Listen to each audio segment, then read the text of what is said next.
Hello, my name is Sir Joseph Byweed, and this is the Just for Show show. With episode 2, we are covering the gamut with songwriters, people who wrote songs throughout the adventure that is Just for Show and always wanting more. People such as Chris Holm, Matthew French, formerly of the band French, Doyle Turner. And with that, I'll leave it the Just for Show show. He wasn't much to look at, but he had a heart of gold. He'd give the shirt off his back just to keep you from being cold. He didn't live perfect, but he tried to live right. He give up his pride just to end the fight.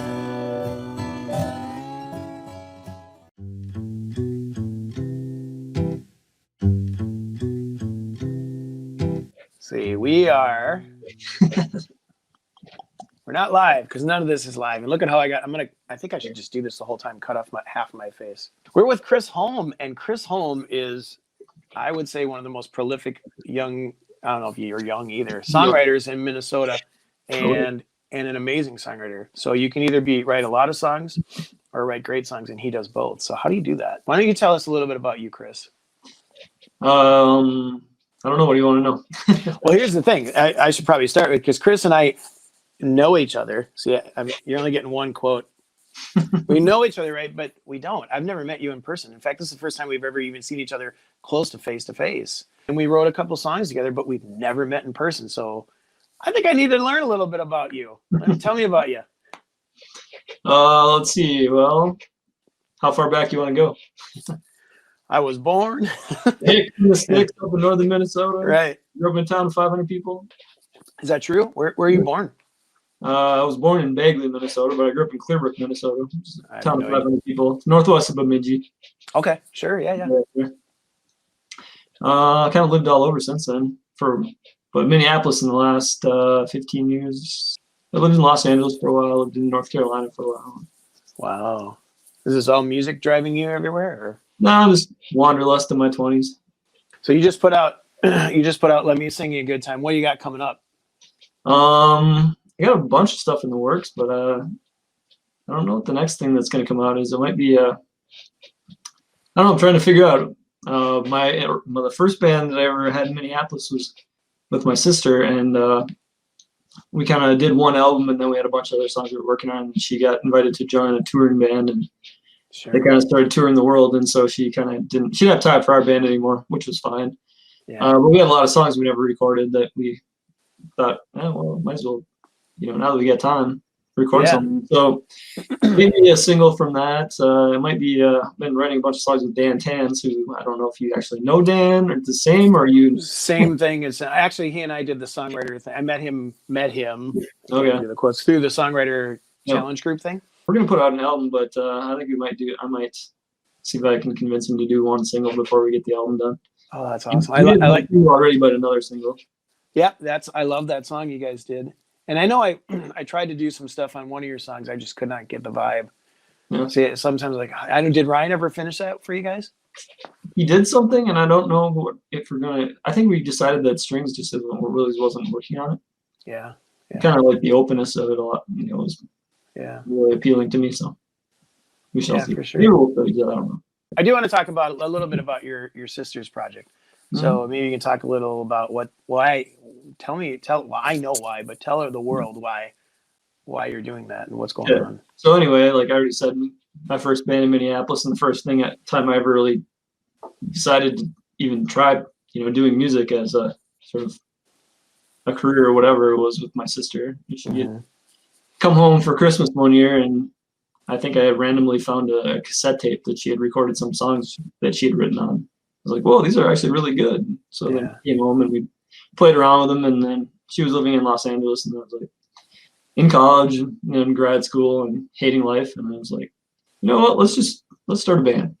Yeah. And so I moved out there, we started a band, and here we are today. But so last year, just about this time, because he just turned 1, she had a baby, her first kid. And 3 months later, she got diagnosed with cancer, pretty aggressive cancer. Yeah. And, you know, in the middle of a pandemic. So, you know, a bunch of things compounding on themselves. Right. Right. And you and Ryan had started that project that we worked together on, that we met. Yep. Then I had the idea that since she's a songwriter, she's got a bunch of songs that she never got around to recording. You know, there's no recordings of any of them. So it's like, it would be cool to actually get these songs recorded by somebody. Right. And I think it would be, you know, like also just like really good morale booster for her if she started hearing her songs being played by people while she's, you know, going through cancer treatment. So yeah. So I just reached out to some people and said, would you be interested in doing this? And the response has been great. And so a bunch of musicians and friends and stuff recording covers of her songs. The ones I can screw up that I can find that I had access to. Yeah, I mean, Ryan and I did. I remember when you sent it out and I heard Battleship, I'm like, I want that song. And I think I might have been one of the first ones to grab, and because I didn't want that one to someone else.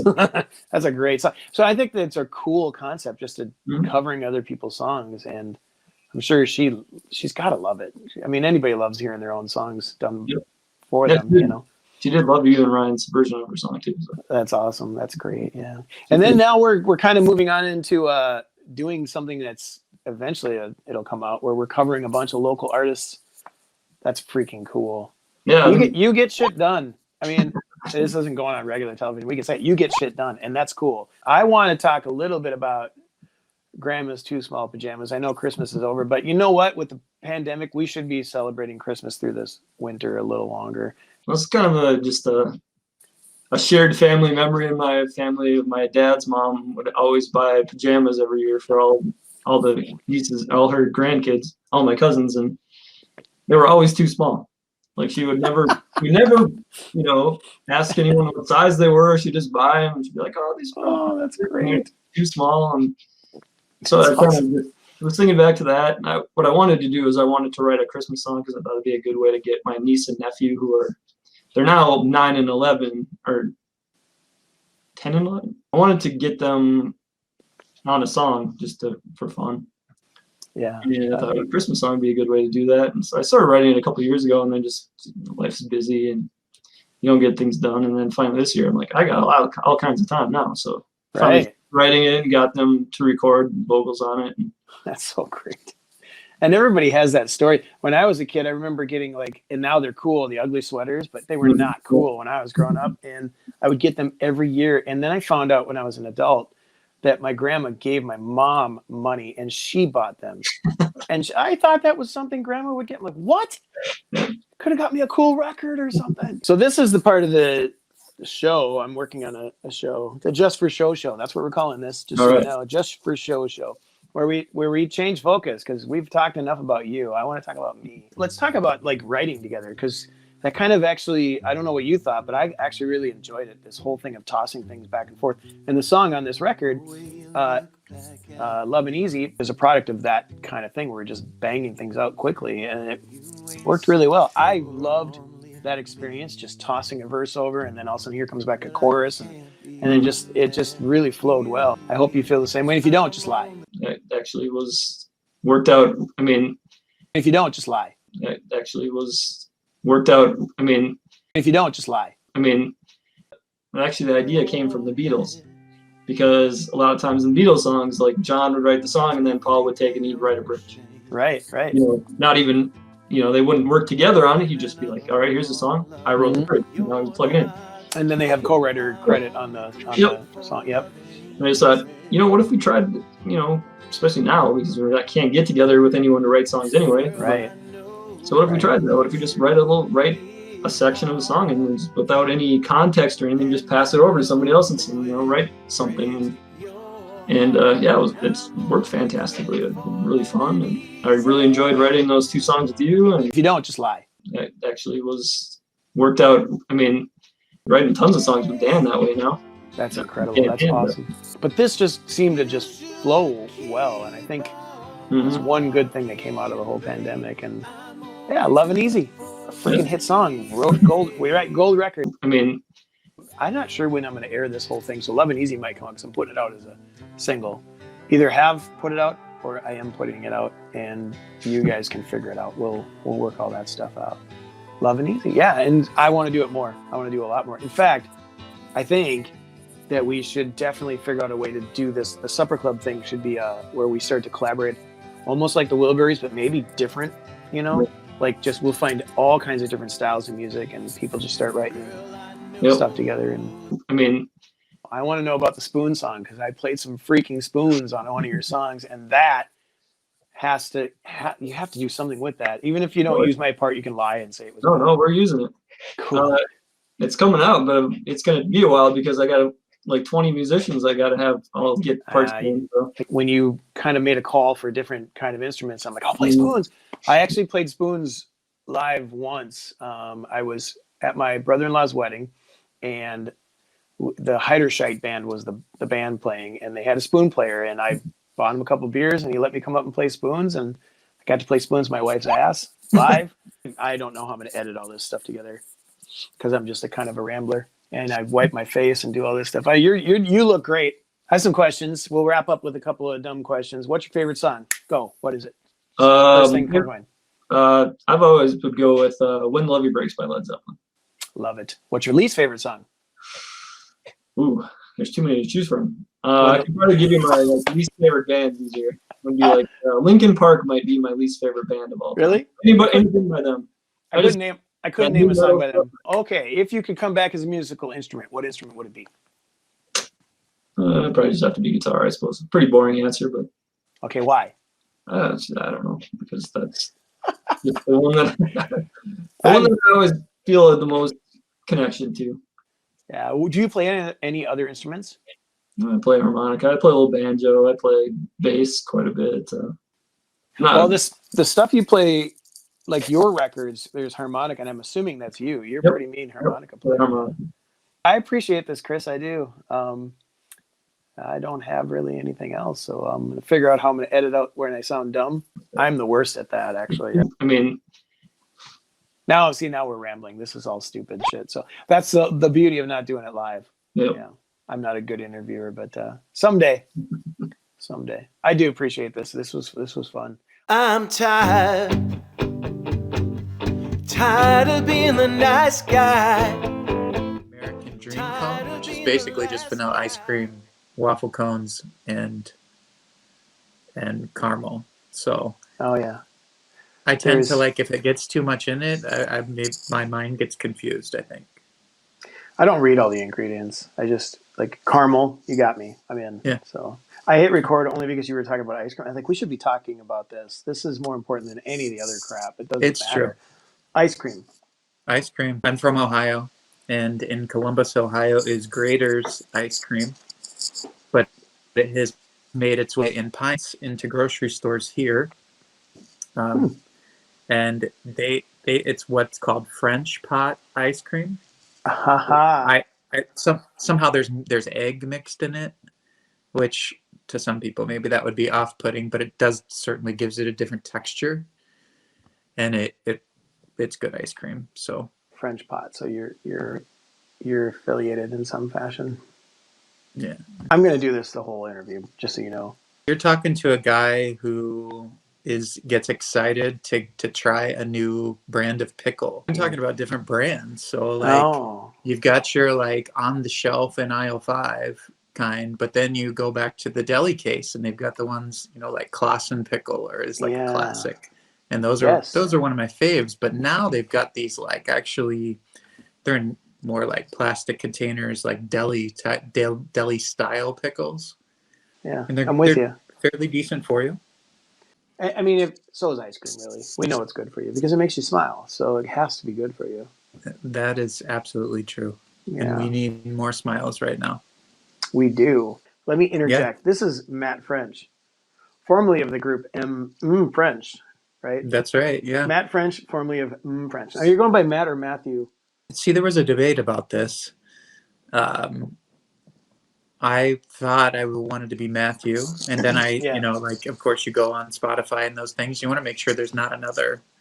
I think there was another Matt, so Matthew landed. So Matthew really is my full name, actually. So there's another Matt French musician. Yeah. Do you find I think out he where does he like. is? I think he does like. I know people. If you want, I can take care of it. Just you don't know anything about this. Don't worry about it. I got it. I've landed on Matthew for the time being. I like it. It fits. I think it fits your music. Your music is like I would be a Matt or Matty, right? You look at me, even with especially I'm a Matty. You're Matthew. Your just stuff has more. It's more heartfelt and intelligent and gentle and mature. Mature. I appreciate You that. probably use mature. Do you say mature? I'm a mature. Oh, so you're not really that mature. That's how I say it. You're a little immature. Yeah. Mm-hmm. That's okay though. That's all right. But you're a Matthew. So you put out a couple songs. So you've got "Changing," which is just a wonderful song, and I'm hoping that's like that. I know you're working on a record, or you have been. Maybe you're done by now. I don't know. Yeah, no, we're still working on it. It was "Changing" is actually one from that collection. I think we probably started in maybe like this time last year-ish. Sure. And then probably it was slowed down a little after everything went to crap, right? And it's been a journey. We're still working, but we'll hopefully get it out sometime this year. I know I gotta hopefully in the next couple of months we'll have another tune. Sure. And hopefully you're going to release another song? Yeah. Cool. Yeah, there's a song that I wrote. It's probably like a year and a half ago-ish in the challenge, and about my grandfather. Oh yeah. And I really want that to happen for Father's Day. And you put another song out on the band camps. That's right. When the world starts spinning again, I pay attention to things. Yeah, I appreciate that. Yeah, that was just kind of one of those that sometimes comes out of nowhere. Mm-hmm. And you're like, I should do something with that. And I was trying my hand at recording at home. So that's you doing that? Sounds really good. Thank you. Sounds really good. And I think it's just like I think it's a song that because we're getting there, right? But we're not quite there. And I don't know. Sometimes when you get toward the end of the tunnel, it just seems like it gets longer. There's a perception thing that goes on because when you can see the end, you kind of want to just be there. And that would be actually, I would encourage everybody listening, go find that When the World Starts Spinning Again. I think you write great songs, Matt, and you're very pretty. You're very pretty. So I hope that's okay that I say that. But that's just fine. That's my job here is to get people to know you. You got it. But why don't we talk a little bit about me because that's enough. We should about you enough. Yeah, you. Yeah, I mean. I don't know. Have you heard? A song we wrote together that I just I think I just released it without asking you. Yes, I was listening to it earlier, and it's fantastic. Thank you. Yeah, I had a lot of fun writing that. I mean, that's the cool thing of just like tossing ideas back and forth, and I really love what you came up with. Like my favorite part of the song is I love stupid things like where it just goes, oh, and that was you. And I don't even know if you meant to do that or if you were phrasing things or what you did, and I went, oh, that's it. It's like just those little in the chorus when it does I don't remember the words because I don't listen to my own stuff. I do. That's a lie. I listen to myself all the time. My numbers on Spotify, but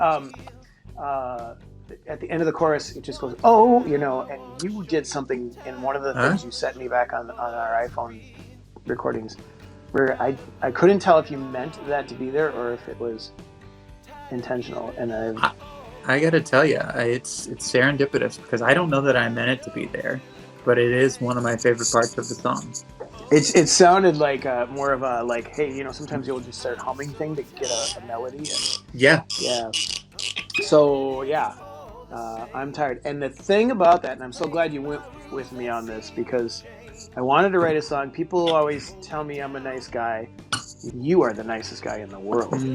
And that's not debatable. You It's are. not a debate. It's not a Okay. debate. Matthew French isn't it? That Matt French guy is a douche, but you're a nice guy. So I don't know that. Sorry, Matt. You're probably great too. But Matt, you're a really great guy. And I thought, it would be really cool to write a song from the perspective of like, fuck it. I want just to, I'm so tired of being nice. So I know how nice you are because of how you handle things. So I'm like, we should write a song about screw this nice guy crap. I want to write and so that's kind of why I went with a rock and roll vibe to it, I guess. Yeah, thanks for doing that, dude. I love it. It has this like, what I consider like in my mind, this sort of like I love 90s rock. Yeah. And it has that sort of like that feel to it to me, in the best way. It has like this sort of like the hooky part that says, time I want to tell you, time I want to tell you. Yeah.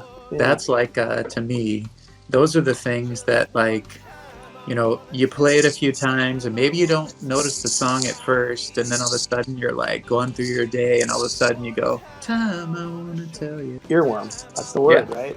I want to be Taylor Swift. I love her. I think she's great. She's super talented. I watched her documentary, and what fired me up the most was watching her excited about the songwriting process. And I'm like, that's exactly, you know that. It's like that whole, and when she got fired up, I'm like, I want to be in a room with her, writing with her right now. The interesting thing for her, so many different stylistic turns, and they've all been good. Yeah.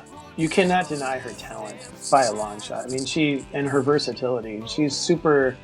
Well, number one, she's an eclectic songwriter. She writes like crazy, which I love. The fact that a songwriter can pump out that much stuff and just be kind of fearless. Screw the whole system of got to put a release out and do this whole promo. She has taken advantage of the whole quarantine thing in a great way. That's cool. That's one of the things that I really appreciate about you, putting out music, and it's inspiring to see. And I hope it's okay I say this. You're part of the reason for that, Matt. Actually, we were somewhere talking about things and the whole promo cycle, and how you kind of get caught up in the the digits, if you will, like got to put the record out, and then you do the promo cycle and you do the thing, and you just said something like, "Oh, bullshit," and I went, "Yeah, kind of is." I would still do it, but I kind of. In fact, my mantra for this, I wrote notes as I was like working out what I'm going to do for a promo for this whole release or releases or whatever, was be in the moment. And that's kind of what drove, I should do this, like what we're doing now. It's like, I don't care. Nobody's going to watch this. I hope you're okay with that. This is your time. No one's watching this. I don't care. You and I get to talk, and that's fun. And how do you know when a song is like, because sometimes I write songs and immediately I'm like, nah, no, it's a song, it's good, it's awesome that we got the work in here. And then other times I write songs and I'm like, I don't care if anybody else thinks it's good. I like it. I think it's good. For me, if I'm writing songs that kind of, I've written songs that have been about family members, specifically like my wife and her relationship with her dad. He passed away 6 years ago, 5.5 years ago. And so I wrote a song like that. So like there's kind of this emotional connection, if you will. That to me is more important than whether it's going to be a hit, because I don't know that I care about hit. We don't have to care about that. We don't have anybody putting pressure on us, right? So you have that, or like I've written a lot of like the song where I'm Tired is kind of in the middle of a bunch of songs where I'm really writing from this concept of I want to understand you, and especially in this day and age where we're so polarized. And that applies to, for me, I have friends who, I have a lot of friends where they're from every part of the spectrum that it's a differing opinion. And that can be difficult to navigate sometimes, especially if it becomes this, I'm going to die on this hill kind of thing. And so I wrote some songs around that kind of thing. Like we need to like start to reach each other because we're all human and we all need to give each other a little space, I guess, and a little grace, really, honestly. Like it's okay. Even if I screw up, like there should be a safe place. I'm going to fall on my face and you'll just pick me up, and vice versa. Right. Yeah. And I think that's lacking in humanity. I love it. If it connects with me emotionally, that's probably what I stick with. Yeah. or the dumb hook. If I get a cool hook, But honestly, and you're probably the same way. You write so many songs, especially with us doing this thing every other week or every week. How do you handle that? We'll just say that's right away. We probably have 20 or 30 songs every year just Yeah. out of the songwriter group, right? And that's not counting anything else you do. What do you do with all those? What do you do with all those songs? When I first joined the songwriter group, I don't think I knew the power of it that it would have for me Right. in the repetition of it and in the practice of it. And over time, let's just say you take a 10-week period, and over time I kind of looked back over a 10-week period and said, oh, I've got 2 or 3 out of 10 that I think I would put on an album. And for Right. me, that felt good. It's just like anything you do, a skill that you're wanting to develop, the more that you make the practice of it, the more of yourself you get into it. Right. And hence the more that, the more Right. that maybe you find something you connect with. But with songwriting and whatever it is, whatever art form that someone might be involved in, there's a mysticism to it where like I can be practicing it and get like no good songs. And then, for a period of time, it's like the angels came down and gave me songs that I loved, Right. But you have to be in the practice to get there. Oh my gosh, yeah. And there's another in the moment thing. If you haven't read it, I would encourage you to read it, or anybody, the two people watching this, read Jeff Tweedy's Just Write One Song. Yeah. Have you read that? I have not, no. He talked about being in the moment, just experiencing the act of songwriting. You could write, who cares if everything you write is shit? You're writing the song, and that's the most important part. The other part is great if it works out. Like if you have a good product, cool. But really, if we're writing a song, I mean, that's what we do, right? Yeah. And so you get to kind of delight in the whole process, and I don't care if I use it later. So there's something about that. Jeff Tweedy, I would recommend you read that book. And I would also recommend you don't grow a mustache, because these things, I don't know how people who have facial hair do this. Good on them. If I could, I might. It itches. That's what I'm saying. I'm not built for beards and mustaches. I'm saying that it's just for show. Believe me, I'll cut out all this stupid shit. I'm rambling. I'm not a good interviewer. I have some questions. And please. They it's are like just going to be like fire? rapid fire type questions. This is the one I'm asking everybody. What's your favorite song of all time? Oh, geez. It's a tough one. I could probably name several John Mayer songs that are at the top of my list. If I had to pick one, it would be a song called "The Heart of Life" by John Mayer. It's on the Continuum album. Okay. And yeah, it's one of those that you wouldn't know right away, but go listen to it. And because I haven't listened to that album in a while. I saw him on that tour, so I was listening to that record.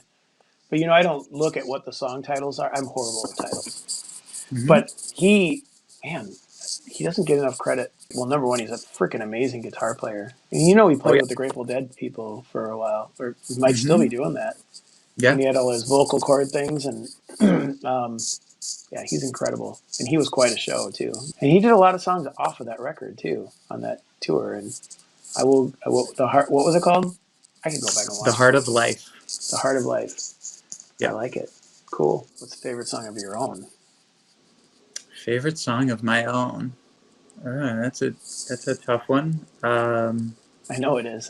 That's actually a horrible question to ask, I think. I think if I had to pick one, it would be off of the Winding Road EP, It Ain't Easy. It Ain't Easy? Oh, yeah. I like that one. It ain't easy. Yeah. Yeah. You're always kind of like, I feel like as a songwriter, you're attached to the more recent stuff, maybe a little bit more than you are to the past stuff. But I think if I looked at it objectively, that would be my choice. I suppose there's I know where there's an emotional attachment to the new stuff. Things That Matter, I love. And I think it's Back to You. Crap. Which the one? Yes, which one's the one you always told me that was like the? You always called it like contemporary. What was the term you used? I'd never heard that term. That's adult contempo. If you ever is that the one then? Yes. Back to you. Then, if you ever had something. Yeah, and I love that song. It kind of, for you said adult contempo, but when I listen to it, because there's like a little pedal steel in there and everything, right? And is that the one? Yep. So it just reminded me of like listening to WDJY, which is a local AM radio station here. It still is, but when I was a kid, we would go up to the lake and it would be all old country music. So you'd have like your Mac Davis on there, and I can't think of who did like No Getting Over You, and man, I'm really bad. My memory is I'm getting really old, Matt. It's a good thing we're doing this because I'm probably on my way out. Drink some more Grand Marnier. There you go, Grand Mariner. Oh yeah, so that's what that song always reminded me of. There's a feel to that, especially when it starts with that, you know, just like this is like old, late 70s, early country kind of, you know. I remember being in the studio recording that, you know, of course I'm like, yeah, but it's also like, are we supposed to be doing this? Is this how it's supposed to be happening? I love it. I'm glad you didn't change it, because what if you would have went with that little bit of consternation and changed what you were? You got a great thing there. Your favorite song is wrong. One. Your favorite song is wrong. You're wrong. Do you know how pretty you are?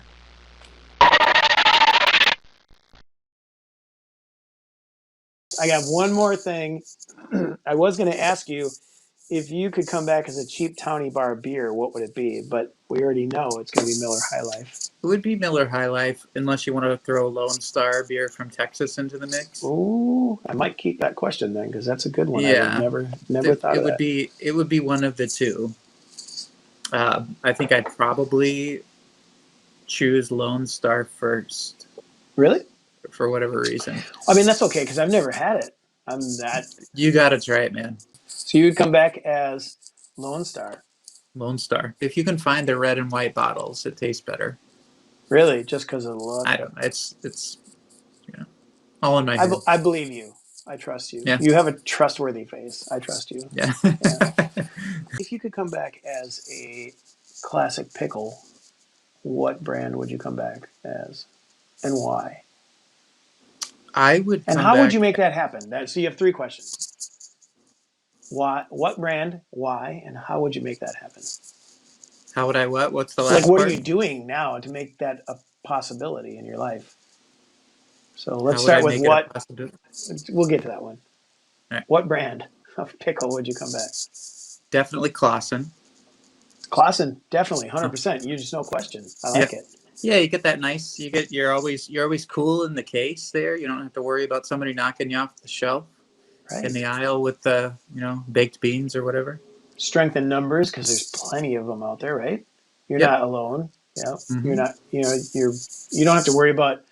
Are they going to buy me? Because you're Clausen, right? The special treatment pickle. I'm a delicate flower, and you gotta. I actually like that. My wife uses the term delicate flower all the time. I like it. And you already answered the why. So here's the most important question: what are you doing to ensure that you will come back as a Clausen pickle in your life? Well, I'm trying to be. I find that Clausen pickles are a little bit more salty than your typical. Sure. That's one thing that I don't do. I try not to get salty too often. Save it for the next life. Save it for the next life. And I try to make myself kosher with everyone. I like it. So that's what I'm. I like it, and I like the pointing. I think that's cool. Matthew French, world-renowned, amazing songwriter, super great Cheers friend. to you, Ted. Congratulations on the albums. Yeah, thank you so much. God bless you. I love you, man. Sir, what can you give me for this piece of my heart? She's gone and left me sad and lonely. And I'm trying to make my room look cool or get a cool vibe when I record. But during the day, I think that's shining in me. And then I've also got a window over here that I'm working on getting blocked out. I want it to be kind of more of a mood. And that stupid window is bugging me. Yeah, I'm trying to do a lot of recording out of this room. And both of these windows are problematic, but I love the light so much. I was doing some practicing yesterday morning down in my daughter's room, and she's in college. And man, it's nice because there's one window and it's way at the end. And I thought this would be a great studio, but I love the light. I might invest in some kind of a blind system or something that will, take the glass off, So you, Doyle, you've got a record out, the one record out, Until the Good Comes Back Around. Yeah. I've got a copy of it right here. Look at that. You can buy that. Do you have a website? I do. DoyleTurner.com. DoyleTurner.com. Yeah. One of the best things about this CD, of course, from aside from the fact that I've got some really great musicians on it, is when you open it up, it's like, woo, it's blue. So blue is your favorite color. Oh, I love blue. I mean, who doesn't like blue? It's just awesome. That's a really good point. Who doesn't like blue? Who doesn't like blue? I mean, I don't know. I mean, I don't want to get into complaining, but I'm sure somebody doesn't, and I don't want to know them. I find that hard to believe, Ted. I think you can get along with just about anybody. We'll see. We'll see how this conversation goes. So, Doyle, you live up in Bemidji, and we were just talking about this, how there's like all these musicians up in northern Minnesota area, and I don't know how far Ely is from Bemidji. To me, it's like right about 3 hours, but yeah, that is quite a bit further north. And yeah, you're thinking of our singer-songwriter friend Christopher David Hansen. Yeah, where is Doug Mill away from you then? He is out by Avon, I think, in closer to St. Cloud area. Which is not close either for you. No. Because all these things, I'm down, not southern Minnesota, I'm down, west of the city is probably 40 minutes or so. But I'm a lot farther south than all of you, and you guys all seem like you'd be really close together because you're not near me. I don't know. Well, it's one of those things. I've got relatives down in the cities, and the state line kind of ends at St. Cloud in their mind, So I know that southern Minnesota mentality. Right. You're involved in a project that we're doing through the Supper Club Collective with the covering other local artists. Yeah, kind of cool. I got mine back. I heard yours. From Ryan. Yeah. No. I showed it to the Troy Foss and Lance Benson are the ones who helped me with Until the Good Comes Back Around. Troy's this audio engineer with Supple Studios. That's amazing. And then Lance is a great artist that acted as a producer for me.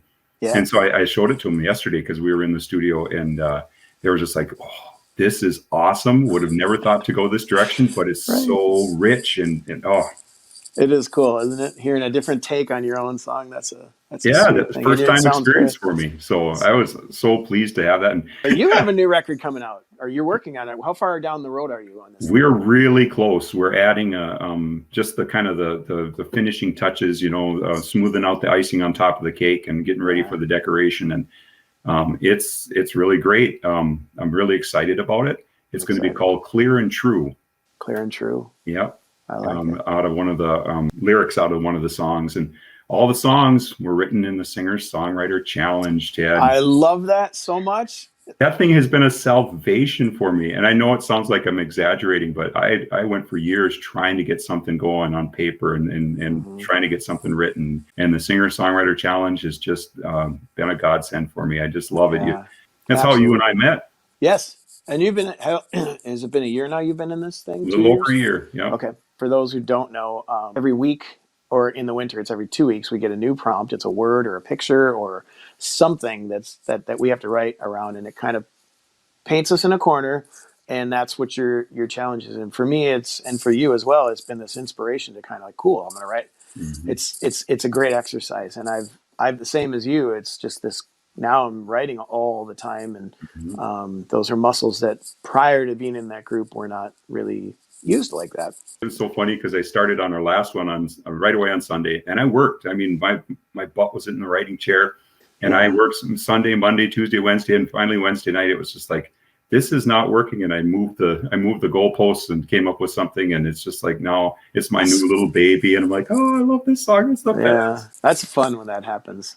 Yeah, wrestling through the song and trying to get something that you're happy with. And I finally got a chance to catch up with all the listening last night, and man, I'm listening through all of these songs, and I'm laughing, and I'm getting teary-eyed at some of them, and it's just that's the energy, man. You get this energy, and it's just awesome. They used to do pre-pandemic. They were doing they basically would have like a showcase at the end of each one of these seasons, right? And everyone that they've ever done, I've had to miss for one reason or another. And I've only been in the group for a couple of years myself, but they had a couple, and I'm like, oh, I'm going to the next one. Mm-hmm. The next one I'm going. I've got, and then pandemic. But it's so weird because you get to know people in a way because when you write a song, man, you got to just, tear your heart out of your chest a little bit and show the world. Right.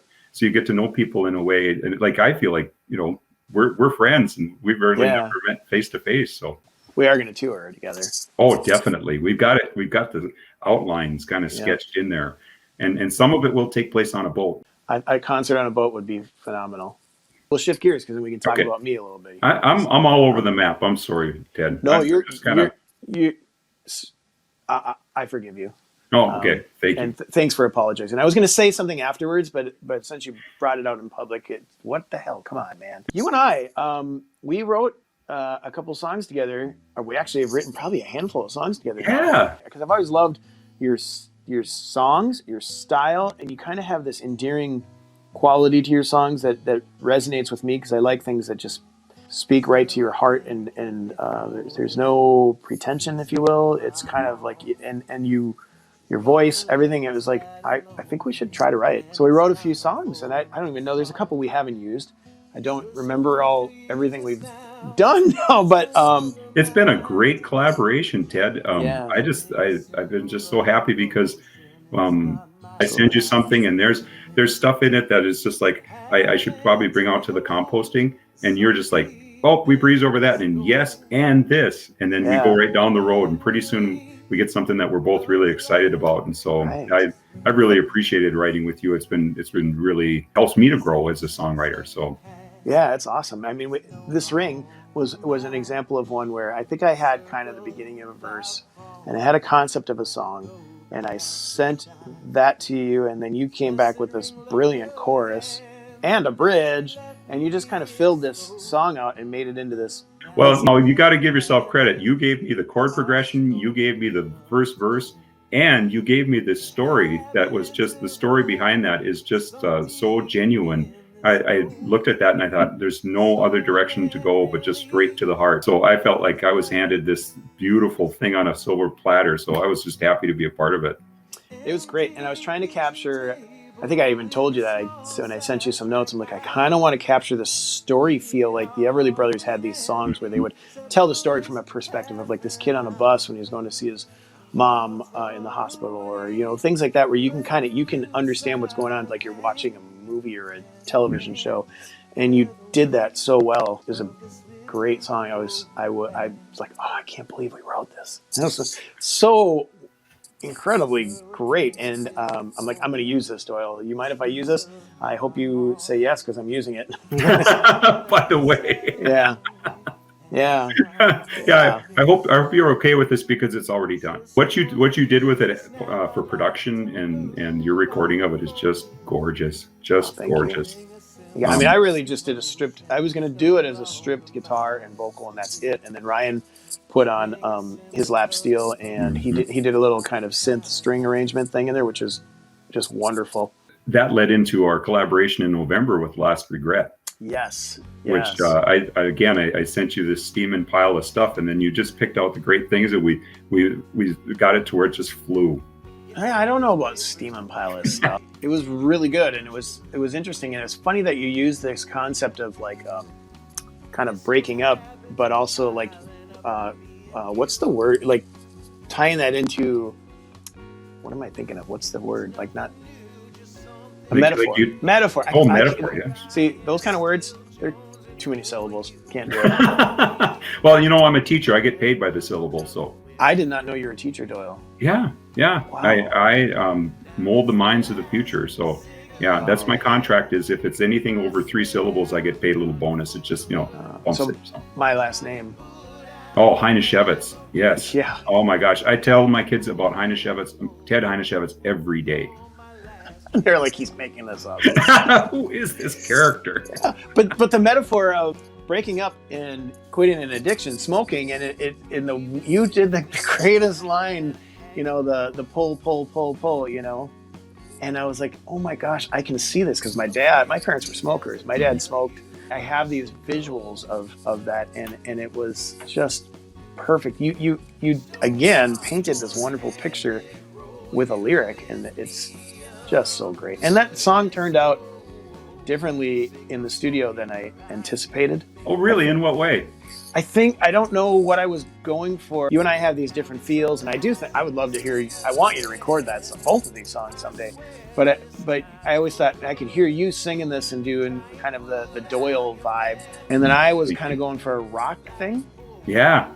And it came out like, I was like, oh my gosh, this sounds millions of 90s bands that came out when I recorded. I'm like, oh no. And then you were like, well, what if you just slow it down a little bit? Because I had it, the tempo was faster. Yeah. I'm like, so I slowed it down, and it still reminds me of like a 90s song. Now when I listen to it, it's like, this kind of feels like post-alternative, post-grunge, that kind of vibe. And I'm like, I'm okay with it. But you gave me what I needed there, because I was like, I'm not sure about this. I love this song so much, but I don't think I got it. And you fixed it, man. Oh, well, whatever I said that helps. That's complete a happy accident, right? The thing that really caught me and kind of drove that song forward as we wrote it was one of the recordings we sent back and forth. You've got this quality to your voice, Ted, where you are able to put this tremolo or modulation and an interesting area that I have not heard from anybody else, and it just draws your ear. And so you've got this kind of rock vibe with this song, and then you add that little, on that last regret, there's that little bit of tremolo, and it's just like, ooh, this feels like we're leaning towards old school rock, a little bit. In the 90s, I remember listening to people like Jewel and Alanis Morissette. I think of those two singers in particular, and they did really cool things with their voice that I'm like, I want to do that. So I would actually practice doing this warble that now I can't get rid of, sometimes I might do it too much. I've had, like, in church settings when I would be singing in church, and they're like, you need to get rid of that, you got to play it straight and from the pew, yeah. And it's like, I don't even know how anymore. So I practice it so much. I love this. I want to sit behind you at church, because I want to see how this rolls with the hymns. Right. So thank you, Alanis Morissette and Jewel, for creating what Doyle likes, anyway. Well, I thought you were going to end that differently. I thought you were going to thank them for getting you kicked out of church, because as poorly behaved as I've been in church, I've never been kicked out. So I fell asleep in church. Actually, yes, I fell asleep in church. We grew up Catholic, and I was an altar boy, and I fell asleep altar boy. While you're like in the garb, supposed to ring, and I fell asleep. My mother killed a bat in church. What? Yes, we were Episcopalian, and we had this little bitty tiny church with the wooden benches. When it came time to kneel during the service, you had this little pad that you kneel on, because we couldn't afford the fold down kneelers on our pews, Sure, yeah. So we all got our pads at the beginning of the service, and it came time to kneel. And my mom, she had grabbed two pads, because she was older, needed a little more.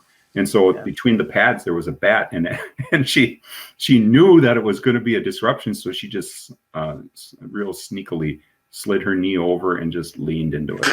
That's brave, because I think I would have screamed and ran. I don't even think. I know I would have screamed and ran. She's fierce. Hey, let's cut to some questions. I got some riveting questions that I want to ask. Multiple choice? I guess it could be. In fact, this first one is a multiple choice. Okay. No, I'm sorry, not the first one. Because the first one is the one I'm asking everybody. I guess I can't count. I'm not a teacher.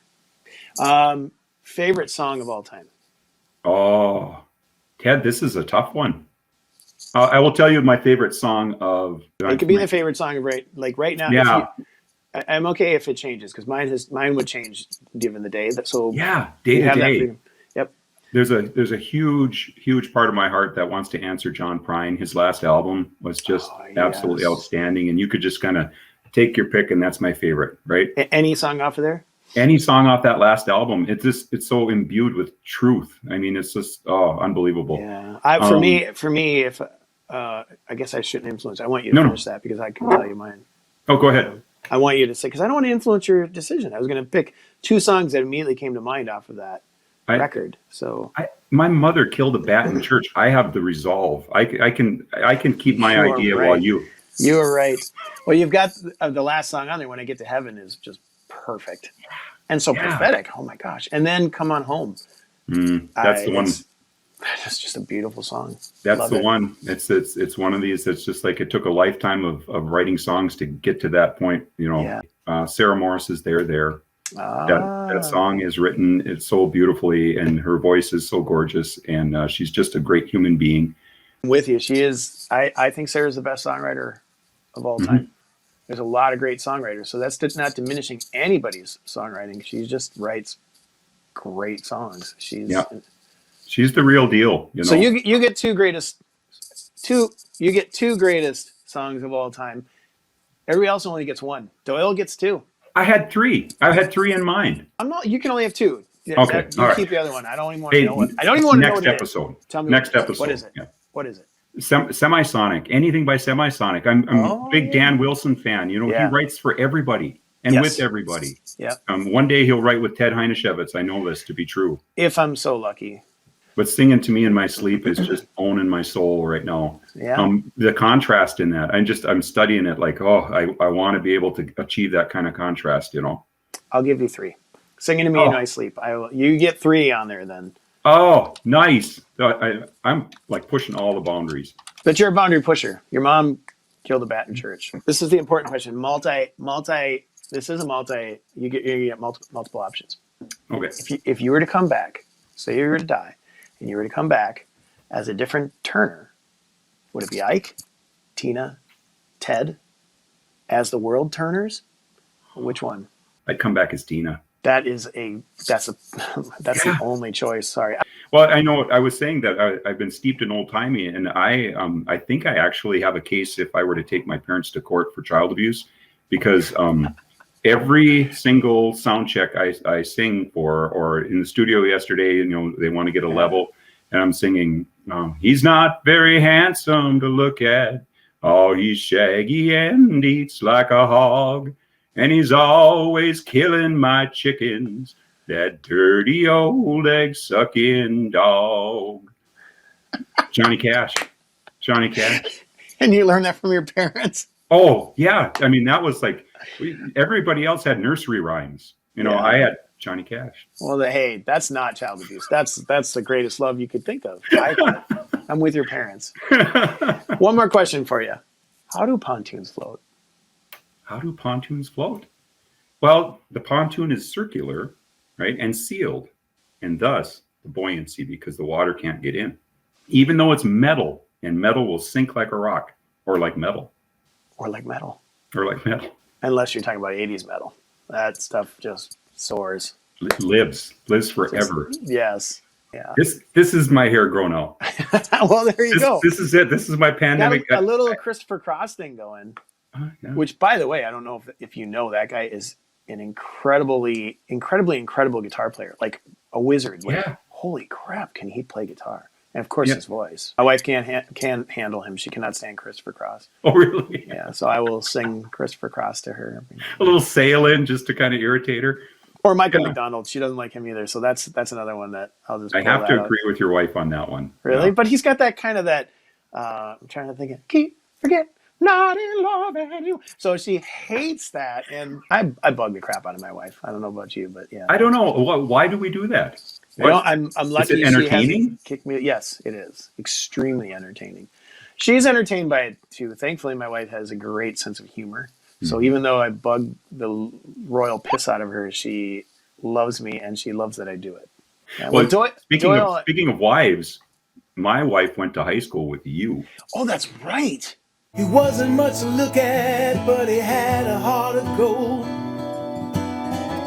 I forget what year she graduated. Yeah, I don't know. We've got the picture of Ted. You've got a yearbook in the yearbook downstairs, and I was going to bring it to the interview, and I thought I can't do that. I can't. I wish you can't hit him with that cold. No, I wish you would have. I would totally post that in here, but I'm too lazy. He wasn't much to look at, but he had a heart of gold. So I would you want to talk about hair. You think your hair is rocking now? Oh, that'll irritate everybody. I'm irritating you. I didn't want to say anything, on camera. But thank you for doing this. I want to get a little before we cut, and then I'll say a little thanks, Doyle, and then I'll end, and then we can chat some more for sure. Please don't cut Egg Sucking Dog. That's staying in. Okay. I mean, you're singing. I'm not pulling anybody who's going to perform, so that's staying in. Doyle Turner. Phenomenal songwriter. Get to know him, and I need to point in the camera shot.